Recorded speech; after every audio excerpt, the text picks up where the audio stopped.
పార్వతీపురం మన్యం జిల్లా పాచిపెంట మండలంలో గిరిజనం తాగునీటి కోసం ఇక్కట్లు పడుతున్నారు.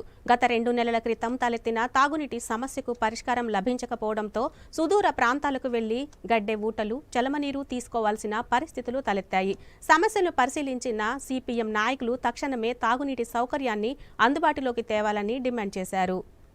పార్వతీపురం మన్యం జిల్లా పాచిపేట మండలం కేసలి పంచాయతీ నిర్వాసిత గిరిజన గ్రామమైన కుమ్మరవలస గ్రామంలో గిరిజనం 2 నెలలకు పైగా తాగునీటి కోసం అవస్థలు పడుతున్నారు. ఈ సమస్యపై మండల అధికారులకు ఎన్ని వినతి పత్రాలు ఇచ్చినా పట్టించుకోవడం లేదని సిపిఎం నాయకులు ఈశ్వర్రావు ఆరోపించారు. గ్రామంలో పర్యటించిన ఆయన మాట్లాడుతూ తాగునీటి కోసం సుదూర ప్రాంతాలకు తరలి వెళ్లి గెడ్డలు, వాగుల వద్ద దొరికే చలమల్లో వచ్చే ఊటనీరు తాగవలసిన దుస్థితి నెలకొందన్నారు. గత నెలలో కలుషిత నీరు తాగడం వలన గిరిజనులందరూ జ్వరాల బారిన పడ్డారని ఆవేదన వ్యక్తం చేశారు. గ్రామంలో తాగునీటి బోరు మరమ్మతులకు గురైనా సరే అధికారులు సరిచేయకపోవడం దారుణమన్నారు. యుద్ధ ప్రాతిపదికన ఆ గ్రామంలో కొత్తగా బోరు వేయాలని, అలాగే పాడైపోయిన మోటార్ తక్షణమే మరమ్మతులు చేయాలని డిమాండ్ చేశారు.